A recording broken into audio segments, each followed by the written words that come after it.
It was a cold morning in London. Emma sat alone by the window in a small coffee shop. She wore an old brown coat and her hands were shaking as she held her coffee cup. The world outside moved fast, but inside everything felt still. Her heart was heavy. She had just lost her job. She had no family left. Only 23, but life had already been cruel. Then he walked in, a tall man with a black coat and expensive shoes. He had kind eyes, but something about him felt hidden. He looked around, searching for a seat. The shop was full except for the empty chair at Emma's table. "May I sit here?" he asked politely. Emma nodded. "Sure," he smiled. "My name's Daniel." She looked up. Emma, they shook hands. Warmth for the first time in weeks. She didn't feel invisible. Daniel was charming, too charming. He asked about Emma's life, and she told him the truth. No job, no family, just dreams that never came true. She expected him to feel sorry. But he didn't. He just listened deeply. "You're stronger than you think," he said softly. They talked for an hour. Then too, Emma laughed, really laughed for the first time in months. Before leaving, Daniel handed her a business card. "If you ever need anything," he said, "call me." The card said Daniel Reed, investment consultant. She didn't plan to call. She had nothing to invest. But that night, in her small rented room with the broken heater, Emma looked at the card again. Something about him stayed in her mind. 3 days passed, no food in the fridge. Rent overdue. Her hands trembled as she dialed the number. He picked up immediately. "Emma?" Her voice was quiet. "I didn't know who else to call." "I'm glad you did," he replied. "Let's meet." They met at a fancy restaurant. Emma wore her best dress, but she still felt out of place. Daniel, on the other hand, looked like he belonged there. Clean suit, gold watch, eyes full of something she couldn't understand. "You can work with me," he said. "I'll train you." "You're smart." Her heart skipped a beat. "Why would you help me?" He smiled. "Because I believe in giving people chances." She didn't know then, sometimes the people who offer you everything are the ones who will take it all away. Weeks turned into months. Emma now walked through tall glass buildings, wearing heels instead of torn sneakers. She worked as Daniel's assistant, learning fast. Numbers, clients, meetings, it was all new but exciting. Daniel praised her often. "You're my lucky charm," he'd say with a wink. Emma started smiling again. She had money, new clothes, even her own small apartment. Now, Daniel took her to events, introduced her to important people. He made her feel like she mattered, and sometimes he held her hand just a second too long. One evening, after a long meeting, Daniel drove her home. He didn't say much. When they reached her door, he looked at her. "You're different, Emma, pure, real. I don't meet many like you." She blushed. "You're kind." He leaned closer. "Is it kindness or something more?" Her heart raced, but she stepped back. "Good night, Daniel." Inside, she stood by the window for hours. She was falling for him. A man who gave her a new life, but she didn't know the truth behind his success. The next morning, Emma found a sealed envelope on her desk. No name, just a note inside. "Be careful who you trust. Love can cost more than money."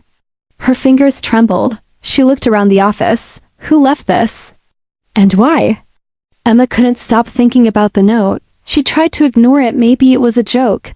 But something felt wrong. That evening, Daniel took her to a charity gala. Everyone wore diamonds, drank champagne, and smiled with fake eyes.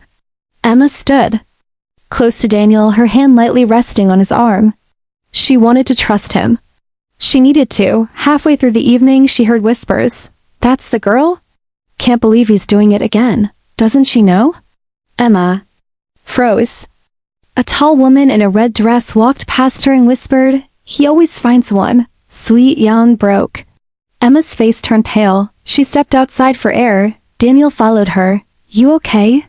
he asked. She tried to sound calm. "Daniel." "Who was that woman?" "No one important," he said quickly. Too quickly, but Emma wasn't blind anymore. Her hands clenched the edge of her dress. "Tell me the truth. Why did you really help me?" she asked, her voice shaking. Daniel looked at her. His smile faded. "Does it matter? You have everything now." "But At what cost?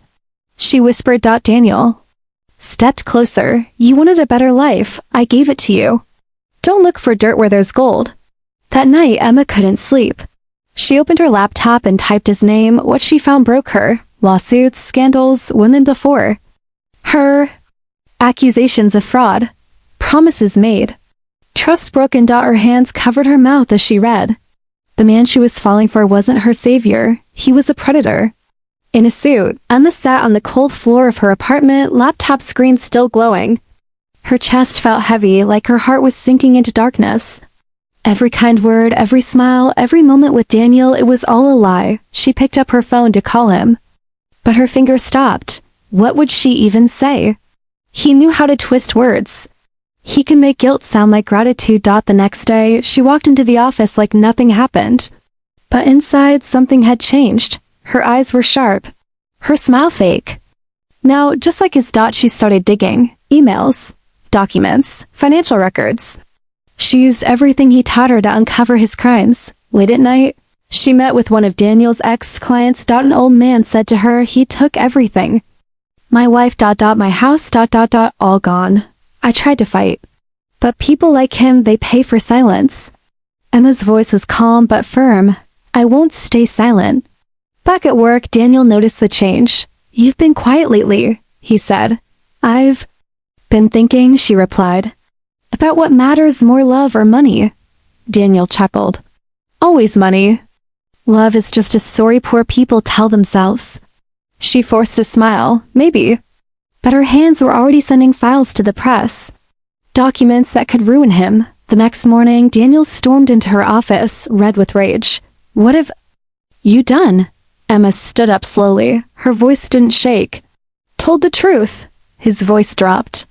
You think the world will believe you over me? No, she said, but they'll believe your victims. And now I'm not the only one talking. The news hit like a thunderstorm. Businessman Daniel Reed under investigation for fraud and abuse. Former employee exposes multi-million-dollar scam. Emma watched from a distance as the empire Daniel built began to collapse. His face, once adored in magazines, now flooded the screens as a villain. Victims came forward. Old stories found new strength. He was arrested within a week, but the war wasn't over for Emma. She lost her job. Her name was dragged into the scandal. Some called her brave, others called her a liar. The truth? She was just tired. One evening, she sat alone at the same coffee shop where they first met. Same corner, same window. But she was no longer the girl with shaking hands and empty dreams. A young waitress walked over. You're Emma, right? The one who exposed that guy? Emma nodded. The girl smiled. Thank you. My sister, she almost worked for him. Tears filled Emma's eyes. Not of sadness, but something else. Peace. As she left the shop, her phone buzzed. A lawyer's message. Daniel took your name off the company.